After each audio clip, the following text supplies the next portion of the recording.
Hello दोस्तों, कैसे हो आप सब। उम्मीद करता हूँ कि आप सभी बहुत अच्छे होंगे। आज हम लोग जो चैप्टर पढ़ने वाले हैं वो है चैप्टर 11 रफ्तार। तो जैसा कि आप सभी को पता है कि ये किताब एक है अभिनय की भारतीय पद्धति, जो कि प्रसन्ना द्वारा लिखित है और अनुवाद किया है इसका रविंद्र त्रिपाठी जी ने। तो मैं इसका चैप्टर वाइज वीडियो अपलोड कर रहा हूँ यूट्यूब चैनल पर। अभी हम लोग इसका 11वां चैप्टर पढ़ेंगे।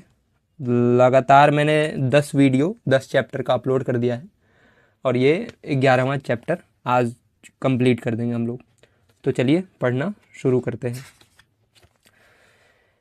कभी कभार नाटक देखते समय लगता है कि मामला कुछ ढीला ढाला या सुस्त सा है, और कुछ मर्तबा ये भी लगता है कि नाटक धड़ाधड़ आगे बढ़ रहा है। क्या चीज़ होती है जो नाटक की गति या रफ्तार को तय करती है? क्या चीज़ होती है जो यह निर्धारित करती है कि मामला धीमी गति या तेज गति का है? क्या कोई अत्यधिक सक्रियता दिखाते हुए नाटक की रफ्तार को तेजी से आगे बढ़ा सकता है? इस अध्याय में कुछ ऐसे ही सवालों के जवाब ढूंढेंगे। चलिए आगे चलते हैं। नाटक में निहित रफ्तार। अक्सर नाटक की रफ्तार उस नाट्यलेख में निहित रहती है जिसे किसी लेखक ने लिखा है। मैं थोड़ा सा कंफर्टेबल हो जाता हूँ, क्योंकि कंफर्टेबल होकर नहीं पढ़ूंगा तो कोई फ़ायदा नहीं होगा। लेखक ने लिखा है, पर यह भी सच है कि निर्देशक या अभिनेता उस रफ्तार को मंच पर और भी बढ़ा सकते हैं। इस पहलू को लेकर और आगे बढ़ें, इससे पहले ये ज़रूरी है कि इस बारे में कुछ गलत फहमियों के बारे में साफ हो लें। फिल्म और रंगमंच में रफ्तार। पहली गलत फहमी तो ये है कि धड़ाधड़ डायलॉग बोलने से या मंच पर गतिविधि बढ़ा देने से नाटक की रफ्तार में बढ़ोतरी हो जाती है। ये गलत फहमी है। ये गलत फहमी कैसे बनी, यह समझना ज़रूरी है कि नाटक की गति उस तरह से नहीं बढ़ाई जा सकती जिस तरह फिल्म या टेलीविज़न धारावाहिकों की होती है।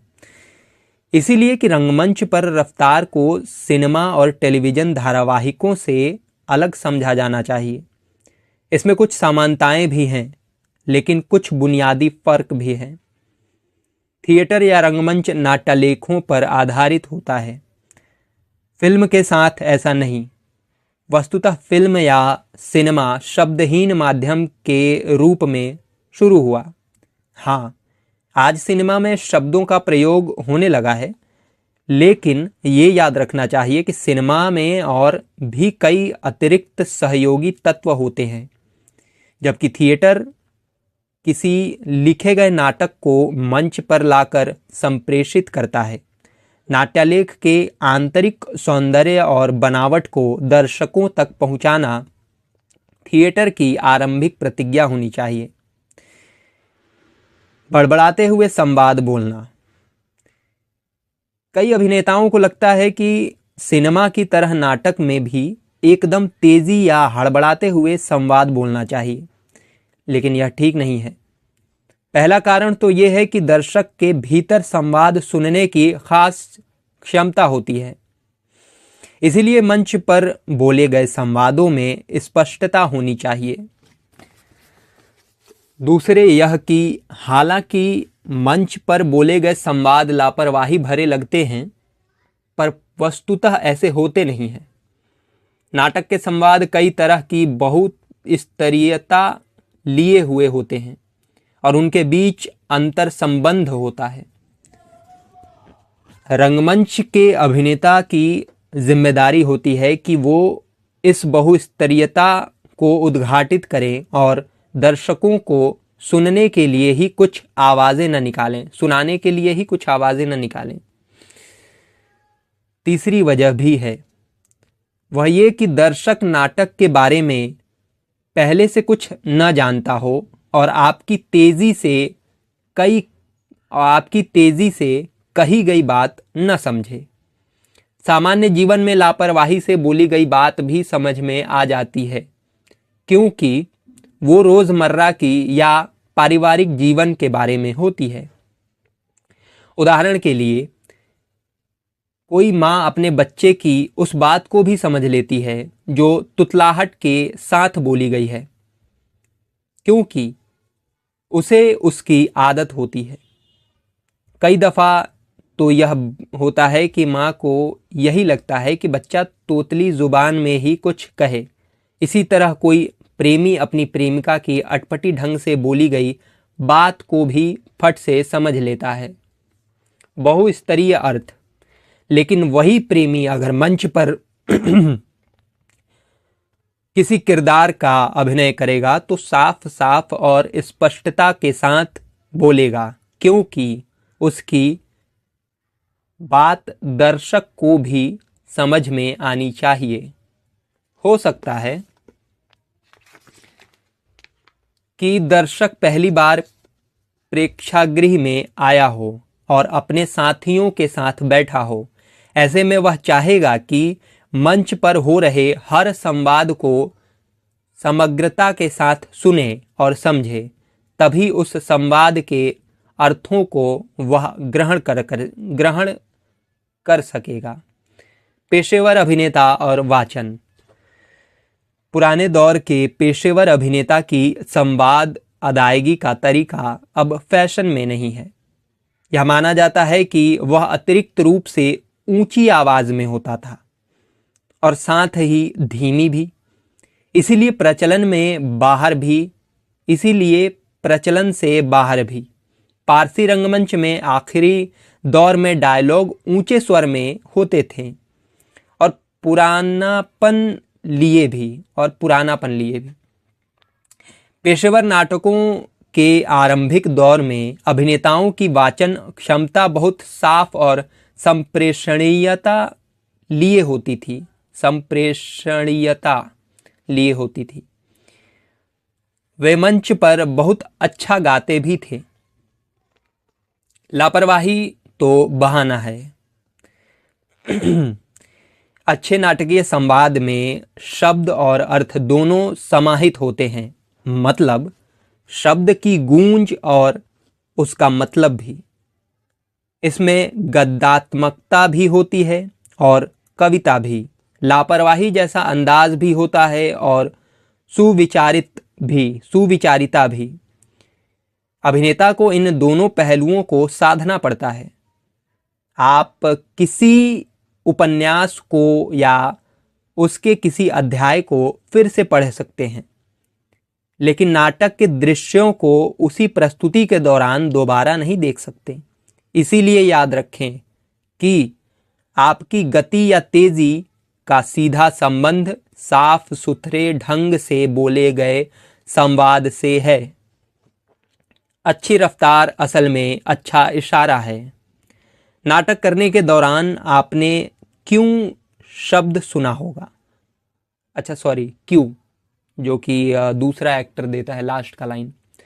क्यों शब्द सुना होगा। क्यों देने का मोटा मोटी अर्थ है इशारा देना या संकेत करना। गाइस, मेरे बाल से पानी चूर रहा है। इशारा करना। क्यों देना नाटक की रफ्तार को निर्धारित करता है। क्यों देना कहना रंगमंच की दुनिया में आम बात है, पर क्यों क्या है। किसी नाटक प्रस्तुति के दौरान कोई अभिनेता कई बार एक्शन शुरू करता है और रुक भी जाता है या बंद भी करता है। नाट्य प्रदर्शन के दौरान ये सिलसिला मंच पर चलता रहता है। इस दौरान दूसरे सह अभिनेता को प्रस्तुति के बीच इशारे करता है। यही जो बीच की चीज है वो क्यों है, यानी दूसरे सह अभिनेता को इशारे करना कि यहां से आगे तुम्हें कुछ करना है। थिएटर में जो क्यों होता है वो ऐसा ही है जैसा कि बदल दौड़ या रिले रेस के दौरान धावकों के बीच होता है, पर बदल दौड़ में क्यू का आदान प्रदान एक बार होता है, लेकिन रंगमंच में एक नाटक के दौरान कई बार होता है। अच्छा, बदल दौड़ मतलब वो जो नहीं होता है कि डंडा कोई हाथ में लेके दौड़ता है, दो भागने वाले होते हैं, एक उसके हाथ में देता है फिर वहां से दूसरा वाला लेके चलता है, उसका एग्जाम्पल ये दे रहे हैं। प्रस्तुति, हाँ, यदि आप इनकी गिनती करें एक बार होता है, लेकिन रंगमंच में नाटक के दौरान कई बार होता है। यदि आप इनकी गिनती करें तो चकित रह जाएंगे। इनकी संख्या तो एक नाटक की प्रस्तुति के दौरान सैकड़ों में होती है। इस तरह क्यूइंग या क्यू देना कुछ कुछ कपड़ों की सिलाई जैसा है, यानी अलग अलग कपड़ों को एक में जोड़ने के लिए की गई सिलाई, एक में जोड़ने के लिए की गई सिलाई करने की तरह। हर सिलाई अपने में अहम है। कल्पना कीजिए कि उस कपड़े का क्या होगा जिस पर या जिसमें की गई सिलाई टूटने लगे।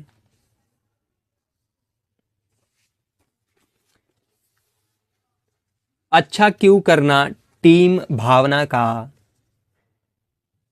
परिचायक है।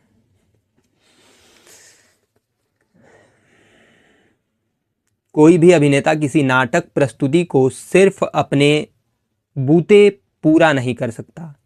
इसके लिए साथ ही तकनीशियनों, सहकलाकारों, संगीतकारों की ज़रूरत पड़ती है। नाटक के दौरान एक एक्शन से दूसरे तक पहुंचने के लिए क्यू की आवश्यकता पड़ती है। क्यू का ऐसा ही आदान प्रदान नाटक में तकनीशियनों और संगीतकारों के बीच होता है। एक नाट्य प्रस्तुति के दौरान किसी एक समय में सिर्फ एक नाटकीय एक्शन संपन्न होता है। पूरे नाटक का प्रभाव सामूहिक प्रक्रिया के कारण होता है, किंतु हर नाटकीय एक्शन पृथक और इकलौता होता है। इसीलिए मैं नाटकों के क्यू और बदल दौड़ के क्यू की तुलना कर रहा हूं। बदल दौड़ की सफलता इस बात पर निर्भर करती है कि उसके संपन्न होने के दौरान बेटन, छोटा डंडा, को धावक किस कुशलता के साथ एक दूसरे को हस्तांतरित करते हैं। नाटक के दौरान जब क्यूइंग एकदम सटीक होता है तो दर्शक को एक अभिनेता से दूसरे अभिनेता तक अपना ध्यान पहुंचाने में आसानी होती है। बीच में कोई व्यवधान नहीं होता। लेकिन अगर क्यूइंग यानी क्यू देने में कोई चूक हो जाए तो दर्शक के लिए आस्वाद की मुश्किल पैदा होती है।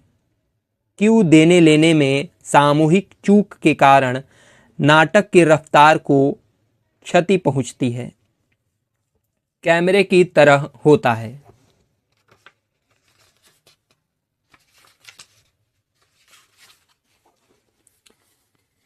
यह समझना कि नाटक में क्यूइंग कैसे काम करता है, दर्शक के दिमाग को समझना आवश्यक है।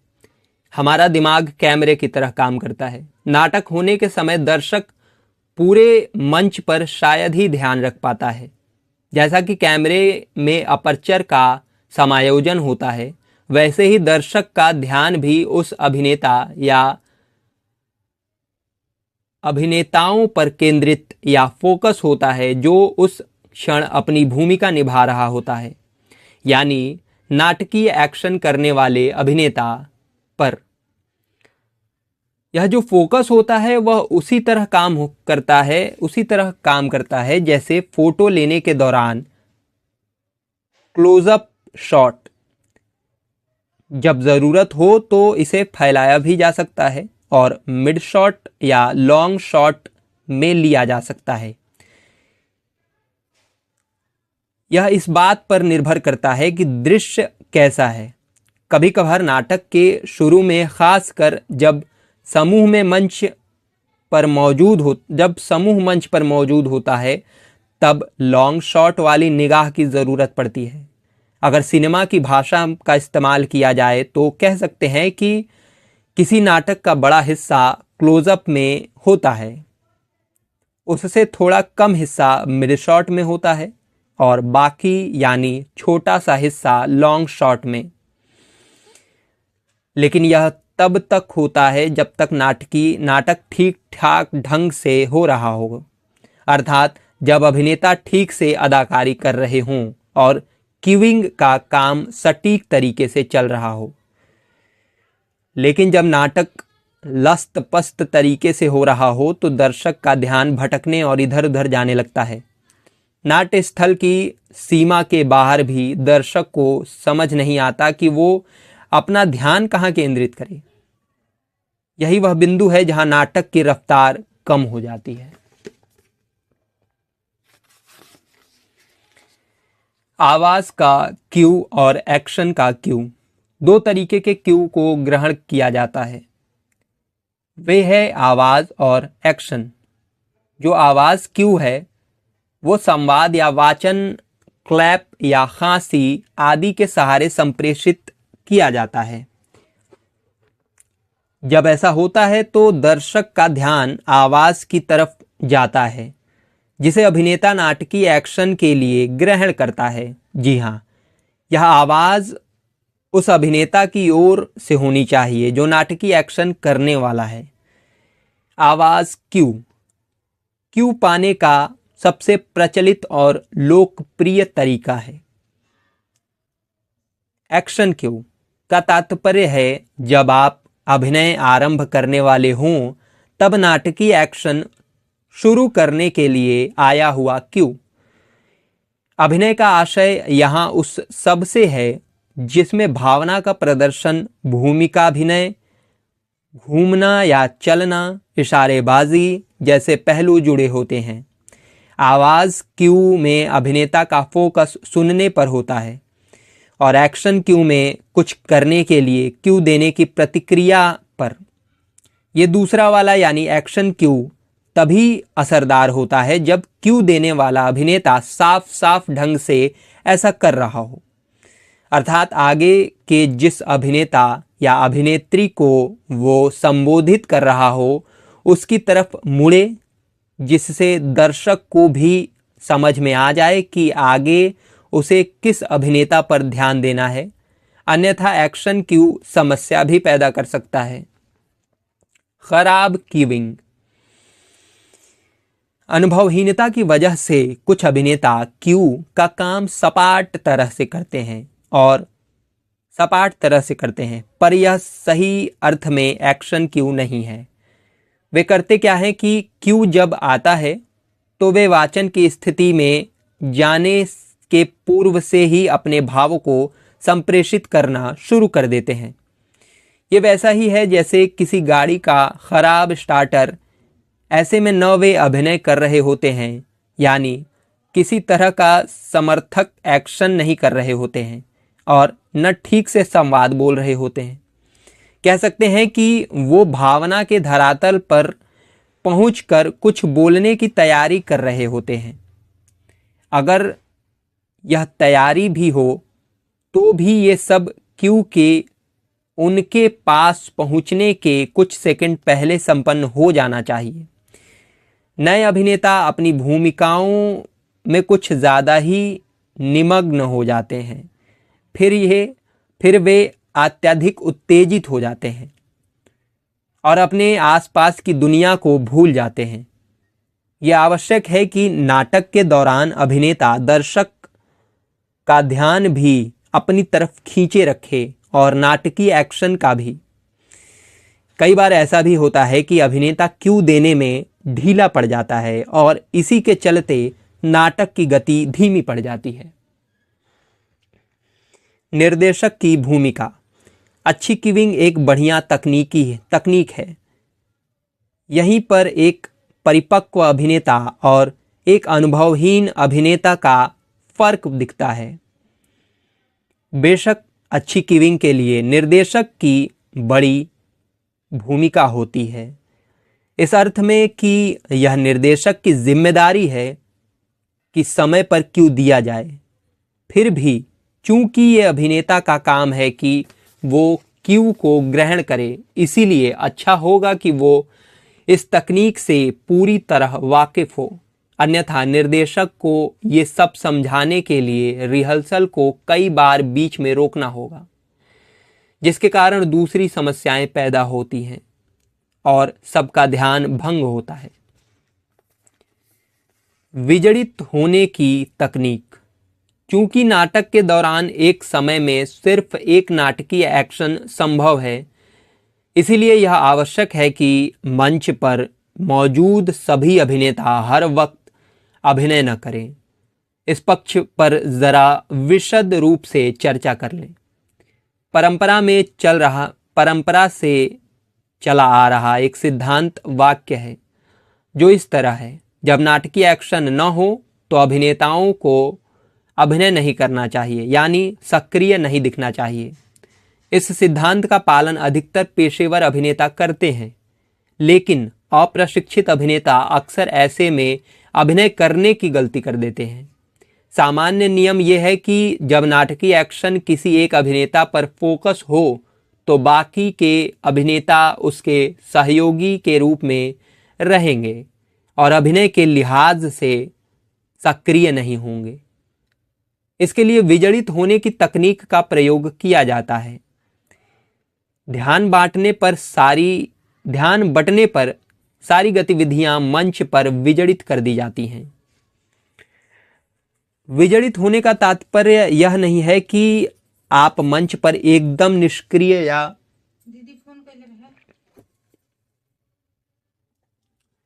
विजड़ित होने का तात्पर्य यह नहीं है कि आप मंच पर एकदम निष्क्रिय या ठंडे पड़ जाएं। मंच पर जो हो रहा है उसके प्रसंग में हर अभिनेता को जीवंत दिखना चाहिए, पर यह कैसे हो, यह समझने की बात है। ऐसे क्षण में अभिनेता को प्रतिक्रिया के स्तर पर सिर्फ ग्रहण करना है, न कि अपनी तरफ से कोई प्रतिक्रिया देनी चाहिए। विजड़ित होने या फ्रीज होने का यही मतलब है। अप्रशिक्षित अभिनेता इसका उल्टा करते हैं। जब दूसरे नाटकीय एक्शन में भाग ले रहे होते हैं तो वे या तो शोर करते हैं या हाथ पैर इधर उधर करते हैं या ये दिखाते हैं कि वो किसी चरित्र में है। इन सब की ज़रूरत नहीं है। नाटक प्रस्तुति के दौरान हर चरित्र कभी न कभी अपनी महत्ता पाता है और जब उस चरित्र को निभाने वाले अभिनेता की बारी आती है तो उसे निभा लेने के बाद उसे अगले चरित्र को साथी अभिनेता को इसका मौका देना चाहिए। याद रखें कि किसी नाटक का मुख्य चरित्र भी हर दृश्य में मुख्य चरित्र नहीं होता है।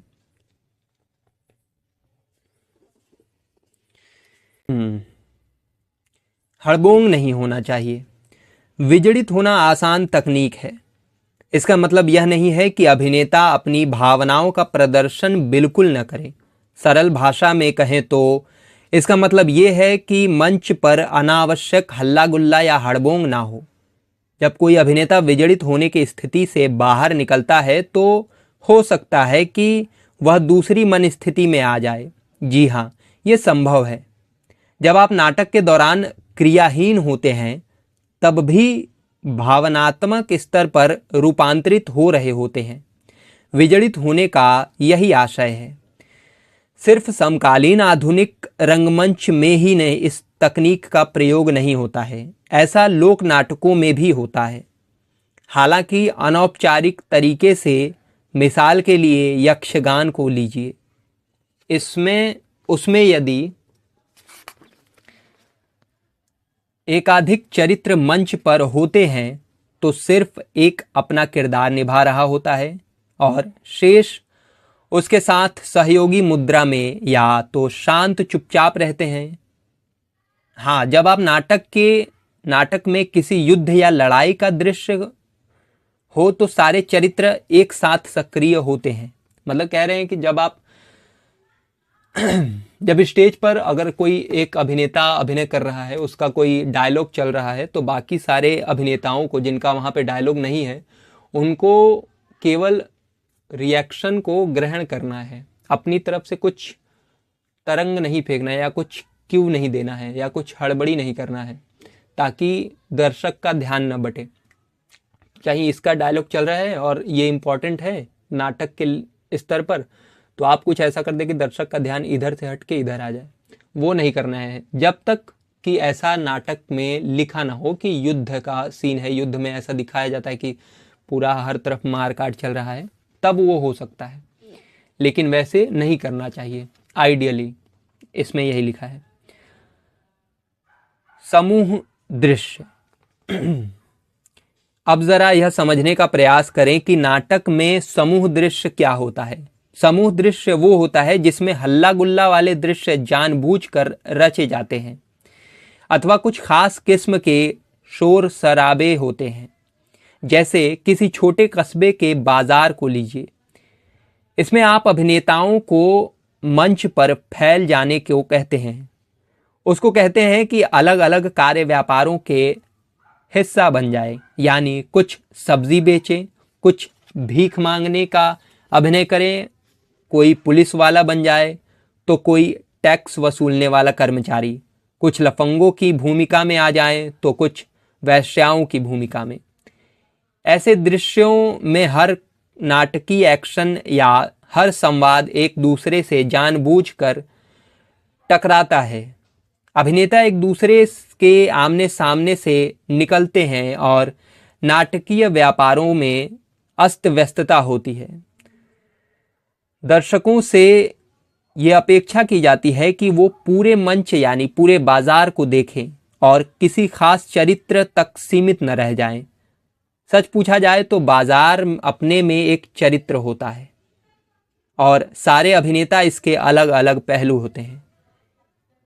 पर यहाँ ये भी स्मरण रखना चाहिए कि ऐसे दृश्य ये सिर्फ माहौल या वातावरण स्थापित होता है और इस दारदम्य नाटक का फोकस ऐसे दृश्यों के भीतर से उभरता है जो आगे चलकर वो अपने मूल स्वरूप के पास पहुंच जाता है। धीरे धीरे सारी तवज्जो किसी खास चरित्र पर फोकस हो जाती है। इसके बाद अगर मंच पर हल्ला गुल्ला होता भी है तो उसमें एक यांत्रिकता सी आ जाती है। हल्ला गुल्ला भी कम होने लगता है। मंच पर संभ्रम की स्थिति छंटने लगती है, शांति छाने लगती है। यह भी अपने में एक जड़ता की स्थिति है कि नहीं? हो सकता है कि मंच पर चल रहा समूह दृश्य एक बारी खत्म न हो, पर वह धीरे धीरे या क्रमशः किसी खास नाटकीय एक्शन की पृष्ठभूमि बन जाए। इस तरह एक समूह दृश्य से कुछ विशेष चरित्र उभर कर सामने आते हैं। समूह नृत्य। समूह नृत्य दूसरा उदाहरण समूह नृत्य का लें। इसमें हर नर्तक या नर्तकी नाच रहे होते हैं, पर इस दौरान एक खास जोड़ी भी नाच रही होती है।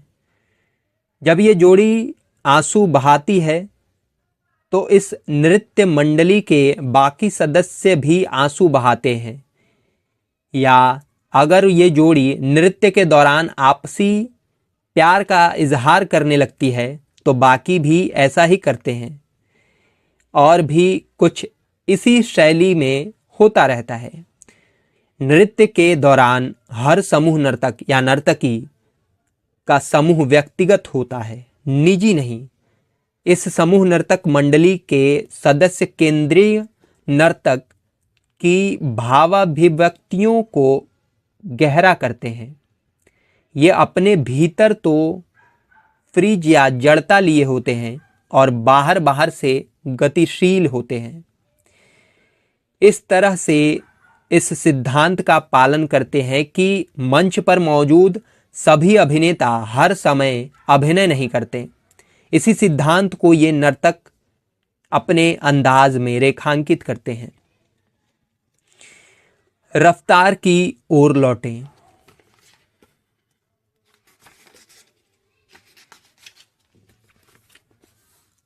ये देखिए कि क्या हुआ। रफ्तार की चर्चा करते करते हम क्यूइंग तक पहुंच गए। फिर क्यूइंग की बात करते करते हम जड़ होने यानी फ्रीज होने तक पहुंच गए। फ्रीज पर विचार करते करते हम समूह दृश्यों को अपनी चर्चा के दायरे में ले आए और अब होने वाला ये है कि पीछे मुड़कर हम पुनः रफ्तार की बात करेंगे। नाटक की रफ्तार को कुछ और चीजें प्रभावित करती हैं, हालांकि इनका प्रत्यक्ष अभिनेताओं से कुछ लेना देना नहीं है, लेकिन ये उनकी अदाकारी पर असर डालती है। इसीलिए इन पर विचार करने की आवश्यकता है। तकनीकी समय, आप कह सकते हैं कि मंच पर किसी नाटक के होने के लिए समय दो धरातलों पर लगता है। एक तो तब जब नाटक सचमुच मंच पर हो रहा होता है, और दूसरा वो जो नाटक के लिए तकनीकी समायोजन के लिए लगता है, जैसे सेट और प्रॉपर्टी बदलने में लगने वाला समय। तकनीकी पक्ष से जुड़े कार्य व्यापार और लोग जो समय लगाते हैं, उससे भी नाटक की रफ्तार पर असर होता है। वैसे तो लगता है कि ये दूसरा समय व्यर्थ में चला जाता है, लेकिन नाटक में तकनीकी पक्ष भी ज़रूरी है। इसीलिए क्या किया जाए? कुछ तरीके ऐसे होते हैं जिनमें इस पक्ष को प्रबंधित तो किया जा सकता है। एक ज़माने में जो व्यावसायिक नाटक कंपनियां थीं, उन्होंने इस समस्या के समाधान के लिए एक नायाब तरीका विकसित किया था। वो एक बड़े पर्दे का उपयोग करके मंच को दो हिस्सों, आगे वाले और पीछे वाले में बांट देते थे। आगे वाले हिस्से को फ्रंट सीन कहा जाता था और पीछे वाले को डीप सीन। मंच के इस तरह के बंटवारे से तकनीकी पहलू में लगने वाला समय नष्ट होने से बच जाता था। ऐसे में जब पीछे वाले हिस्से या डीप सीन में सेट बदला या लगाया जाता, तो उसे एक बड़े पर्दे से छिपा दिया जाता और आगे वाले हिस्से या फ्रंट सीन में नाटक जारी रहता था। मंच को बांटने के लिए जिस बड़े पर्दे का प्रयोग किया जाता था, उस पर चित्रकारी होती थी, जिसमें बागीचा, रास्ता आदि कुछ दृश्य चरित्र होते थे जो पृष्ठभूमि का आभास कराते थे। मंच के आगे वाले हिस्से में कोई सेट डिज़ाइन नहीं होता था। दूसरे शब्दों में कहें तो ये खुला स्पेस होता था। सिर्फ डीप सीन वाले हिस्से में सेट लगाया जाता था। जब आगे वाले हिस्से में नाटक जारी रहता था तो थोड़े समय का होता था, तो पीछे वाले हिस्से में सेट का काम चलता रहता था। जैसे ही आगे वाला हिस्से का दृश्य पूरा हो जाता था, पर्दा उठ जाता था, जिसमें नया सेट भी दिखता और नया दृश्य भी। तब रोलिंग पर्दे का उपयोग होता था। सेट बदलने से होने वाला व्यवधान। शौकिया रंगमंच में नाटकों में सेट बदलने को लेकर अस्त व्यस्तता होती है। इसमें 10-15 दृश्य होते हैं, पर दृश्य के बाद सेट में बड़ी तब्दीली की ज़रूरत होती है। शौकिया रंगमंच के निर्देशक दृश्यात्मक पहलू के प्रति इतने आसक्त होते हैं कि उनको यह ध्यान नहीं होता कि इसमें नाटक की रफ्तार में अवरोध आ रहा है। वे हर दृश्य को एक नया लोकेशन बना देते थे और नया सेट भी। जोड़ने का काम संगीत का। मैंने अभी कहा कि सेट बदलने के समय की बर्बादी हो मैंने अभी कहा कि सेट बदलने में समय की बर्बादी होती है। अब मैं इसे और समझा कर कहता हूँ। मेरे कहने का मतलब यह नहीं है कि नाटकों के दौरान दृश्यों के बीच अंतराल नहीं होना चाहिए। अंतराल की आवश्यकता होती है। दर्शक को भी एक सघन अनुभव से दूसरे तक पहुंचने के लिए वक्त की दरकार होती है। इस तरह के अंतराल को अमूमन संगीत से भरा जाता है, जिसे तकनीकी रूप से ब्रिज म्यूजिक कहा जाता है। ब्रिज म्यूजिक दर्शकों को सुस्ताने का मौका देता है, जिसमें वह अपनी अनुभूति को आहिस्ता से समायोजित कर सकता है। रफ्तार और संस्कृति। इस सिलसिले में मैं आखिरी बात ये कहना चाहूँगा कि किसी समाज की संस्कृति और नाटक की रफ्तार में गहरा सांस्कृतिक संबंध होता है। यानी नाटक की गति सांस्कृतिक सापेक्ष होती है। नाटकीय रफ्तार की कोई सार्वदेशिका अवधारणा नहीं होती। व्यापक अर्थ में किसी नाटक की गति वहाँ के लोगों की उस जीवन पद्धति से पैदा होती है जिसमें वह होता है। इस जैविक संबंध के प्रति अभिनेता को भी सजग रहना पड़ता है। परंपरा धीमी होती है, आधुनिकता तेज। जापान के बाहर के किसी दर्शकों को वहां का परंपरा नाटक नोह धीमा लग सकता है, हालांकि जापानियों को यह आकृष्ट करता है। इसी तरह केरल का कुडियट्टम वहां के निवासियों को धीमा नहीं लगता, लेकिन अमेरिकी दर्शकों को लग सकता है। भारत के किसान की खेती की वो शैली जिसमें वह हल में फाल लगाकर अपना खेत जोतता है, ट्रैक्टर और टीलर से खेती करने वाले यूरोपियन किसान को धीमी लग सकती है। पर क्या इसका ये मतलब है कि हमें हल और फाल से खेती करना बंद कर देना चाहिए? इस तरह रंगकर्मी भी सांस्कृतिक सापेक्ष है। इसीलिए किसी हॉलीवुड की फिल्म की गति को भारतीय रंगकर्म पर आरोपित करना गलत होगा। अभिनय के बारे में भी यही बात लागू होती है।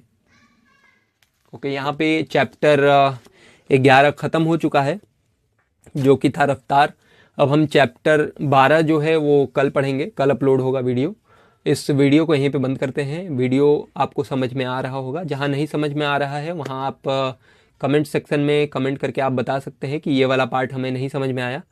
और आप लाइक करें, सब्सक्राइब करें चैनल को। मैं वीडियो ऐसे ही डेली अपलोड करता रहूँगा। Thank you.